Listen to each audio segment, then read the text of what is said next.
How much is the demand from your investors to get more into AI data center, to get more into compute and the way in which you finance it? First, thank you again for having me. I always love to come on the show. We like you said, we had our 20-year investor day yesterday, and just to take you into the room, I think we had 6 different companies present on 6 different industries, everything from healthcare finance to restaurant finance, and then, like you said, AI infrastructure and our newest investments in energy. And for us, the way we invest, the formula has always been the same. It's really by being value added to our portfolio companies. And so how are you value added to a CoreWeave? How are you thinking about financing the GPU, the compute they need to go out and buy to fill their data centers, for example? That's right. So for us, it's really about thinking about the asset first, right? Understanding the value of that asset, understanding the customer contracts, and then helping the companies unlock value from there. But I think what AI infrastructure, we talked about it a reasonable amount yesterday, and it really comes down to 3 things. It's skill, it's scale, and it's scarcity. So I'll start with scale. When we started investing in CoreWeave, we were talking about 100 GPU clusters, and we thought that was going to be difficult. Now they're putting in 100,000 GPU into clusters, and they're going to do million GPU into clusters.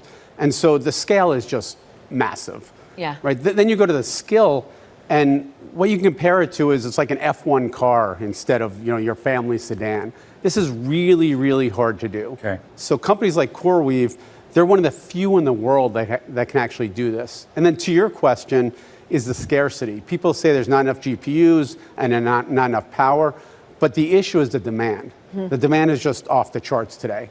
Every company we talk to, our entire channel check just says everyone needs more GPUs. This dominant AI behemoth continues to be at the core of nearly all significant AI developers, and it is making investments in new technology to remain there. A massive rally may be imminent for the Magnificent Seven's largest underperformer over the previous 5 years. Even if some of the top companies in the artificial intelligence, AI area have had amazing success, it's likely that the AI revolution is still in its early stages. Businesses with appealing risk-reward profiles provide investors the chance to make significant profits if they support the right participants in the market. AI is still the biggest business trend of our day, and it's much more than just fancy talk. The way people read, shop, study, and play is already being altered by it, and as industry leaders make investments to upgrade their technology, its possibilities will only grow. At the forefront of AI advancements is NVIDIA. It is currently the most valuable company in the world, and it is probably going to stay that way as long as customers need its top-notch tools to grow their own AI businesses. Even if other AI chip designers are posing a growing threat, it is continuously improving to maintain its lead. It provides leading AI businesses including Amazon, Microsoft, and Meta platforms, and it holds up to 95% of the market for AI processors. These businesses have increased their investments in artificial intelligence, AI, including NVIDIA's top-tier and priciest graphics processing units, GPUs, which power the most potent AI features. Together, these 3 businesses spend close to $300 billion a year, and that amount is only going to rise. Considering how big the firm already is, NVIDIA's growth has been incredible. Revenue rose 56% year-over-year in the second quarter of the fiscal year 2026, including a charge for unsuccessful sales in China. Sales for the third quarter are expected to reach $54 billion, 54% more than the previous year. With a gross margin of 72.4% and a profit margin of 56.5% for the quarter, it is likewise a profitable machine. NVIDIA is investing in new products such as supercomputers and data centers in addition to updates to its chips, which continue to get more powerful. It just unveiled the Rubin CPX, a brand new class of processors that it claims can conduct AI reasoning more quickly and smoothly than any other available technology. You may anticipate that NVIDIA will continue to dominate the market for the next 5 years at its present pace of innovation and performance. NVIDIA's data center business should continue to grow as a result of growing infrastructure expenditures from AI hyperscalers. NVIDIA plans to expand the commercialization of its next-generation GPU architectures over the course of the upcoming year. New GPUs and emerging applications should support NVIDIA's continued dominance in the AI infrastructure market. In the tech industry, Beth Kindig, CEO of the technology research firm IO Fund, is known for making audacious predictions. Similar to Cathie Wood's long-standing belief in Tesla, Kindig has continuously shown unshakable support for the massive semiconductor company NVIDIA. Kindig stirred controversy in a recent interview with Bloomberg when she said she predicted that NVIDIA's market capitalization may reach $6 trillion by the end of the next year, which would represent a 43% increase from its current levels. I'll describe Kindig's projections reasoning below, followed by an analysis of the main factors that, in my opinion, support her argument. The data center segment accounts for the great majority of NVIDIA's revenue. NVIDIA reported data center sales of $41.1 billion in the second fiscal quarter, which concluded on July 27th. This represents a 56% year-over-year gain. This amounts to almost $160 billion on a yearly basis. Given that NVIDIA is still in the early phases of scaling its next-generation Blackwell and Blackwell Ultra GPU architectures, Kindig contends that there is a very strong chance that the business will exceed $50 billion in quarterly data center revenue by year's end, or a $200 billion annual run rate. According to her, Wall Street is also underestimating the patterns in capital expenditures across AI hyperscalers. According to her, experts are not accurately estimating how much demand there is for NVIDIA's GPUs. According to Kindig's calculations, increased infrastructure spending may cause NVIDIA's data center business to reach $75 billion in quarterly sales and $300 billion in annual revenue by the end of the next year, which would represent a 50% increase over her 2025 year-end numbers. Naturally, knowing the math is only one aspect of the situation. The bigger question is why I agree with Kindig's optimistic outlook and what NVIDIA stands to gain from the rapid increase in spending on AI infrastructure. Kindig's argument revolves around hyperscaler capital expenditures. Setting the foundation for the next stage of the AI era, the biggest cloud providers in the world, including Amazon, Microsoft, and Alphabet, are investing previously unheard-of amounts of money to increase processing capacity. The reasoning is simple. Both training and inference demand more complex infrastructure as AI workloads increase and new applications appear. Since its GPUs continue to be the foundation of many AI services, NVIDIA is positioned to be the main benefactor of hyperscalers cutting their expenditures. Take, for instance, robots. Systems that can traverse warehouse operations with human-level precision are being invested in by companies such as Tesla and Amazon. The reactive large language models, LLMs, that drive today's chatbots are much simpler than training physical devices to understand and interact with real-world settings. These developments necessitate large GPU clusters, which NVIDIA provides.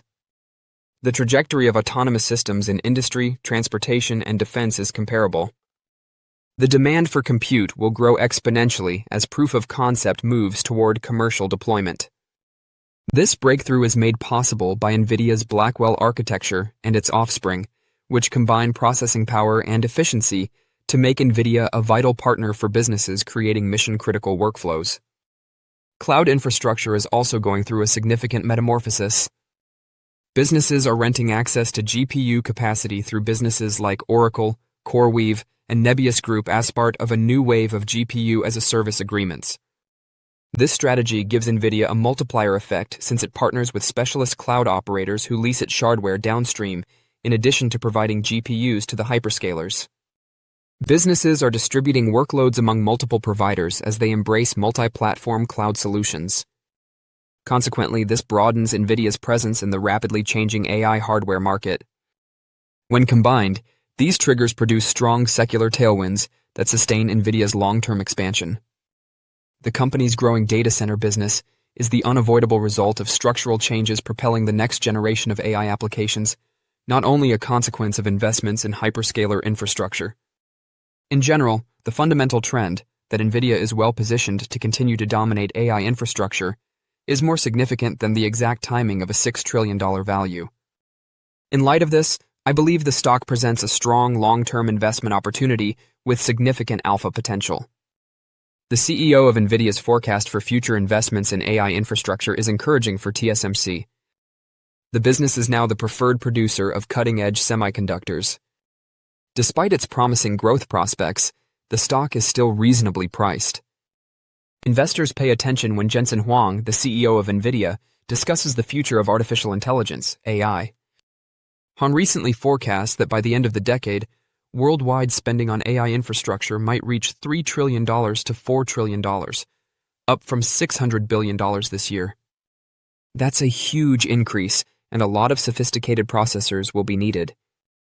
Huang recently made a special effort to commend Taiwan semiconductor manufacturing, describing it as one of the finest businesses in human history, and stating that anyone who wants to own TSMC stock is a highly intelligent individual. You don't get that kind of endorsement from the CEO of the most valuable corporation in the world very often. Semiconductors are difficult to manufacture. It calls for technological know-how, and in order for fabs manufacturing facilities to turn a profit, they must be operating at almost full capacity.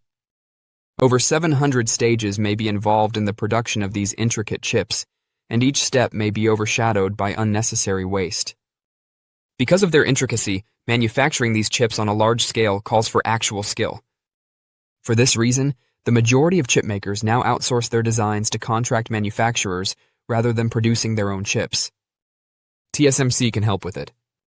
When innovative chip designers need their concepts produced at scale, they turn to this business, which is the top semiconductor contract manufacturer in the world. It is the world leader in creating cutting-edge semiconductors, such as graphics processing units, GPUs, with the tiniest nodes and operates the most sophisticated chip-making facilities on the planet, known as foundries. Smaller nodes are faster and more efficient since they have more transistors on each device. This is difficult to accomplish, and competitors such as Samsung and Intel have had difficulty matching TSMC's yields. Because of this, TSMC is used by all of the major AI chip makers, including AMD, Broadcom, and NVIDIA.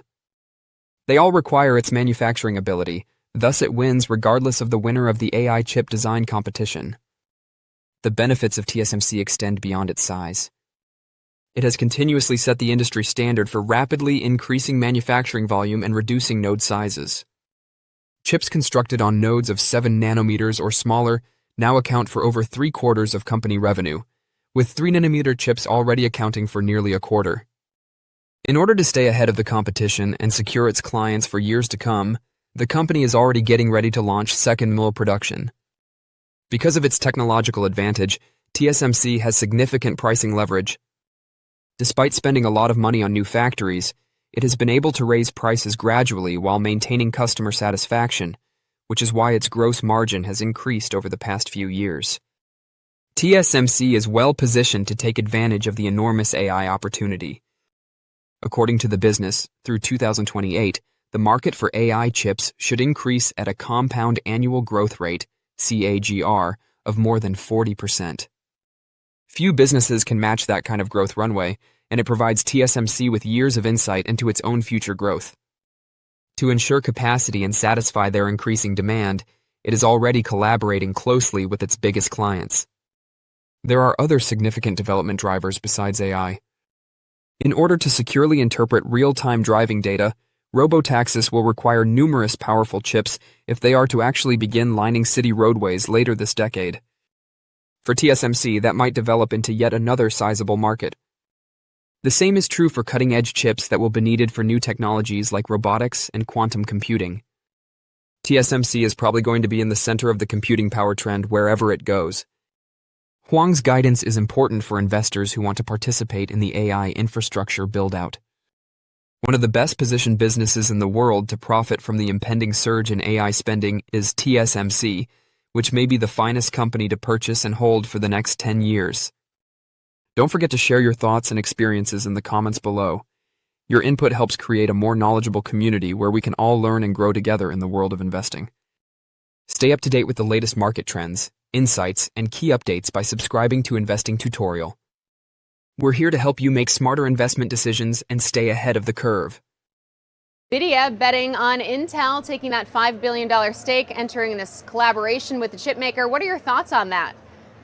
Yeah, I think obviously it's going to make the president very happy. I mean, we have now got 10% invested now as a country into Intel, and I think it fits the narrative of bringing everything back home. And when you look at Intel itself, it has been a great chip maker over many, many decades, and it's faltered a little bit here. So I like the fact that NVIDIA is making a home play here and bringing everything back home. I love this play. This is great. And, you know, as rates come down, that's making money cheap, making chips here. I think this is a great play, and I think it's going to play out in the stock too. I think you see it now, yeah, jumping 30%. But Intel could make an even bigger play here as we start to see. And I remember the days when it was Intel inside, right? Where you couldn't even buy a computer without Intel in it. And I think this makes a big move when you're looking at the next level of technology. And NVIDIA is saying, look, I trust Intel. So I like this play. Intel, as you said, up big on this news, and Intel is actually up more than 50% year to date, very close to those 52-week highs. Would you be a buyer at these levels, Stephen? Ouch, that's a very hard question, Carolyn, because quite frankly, you're right. It's up 50%. I think some of that euphoria is now in it. I think some of the pre-pricing of it. Look, it's, when you look at the market cap of NVIDIA and look at the market cap of Intel, there's a big discrepancy, right? And Intel, $5 billion is really not a lot of money when you're looking at a $4 trillion company, right? So right now, no, I'm not. I don't think the valuation is a little rich for my blood right now. Okay, but you're upbeat overall on the deal, upbeat on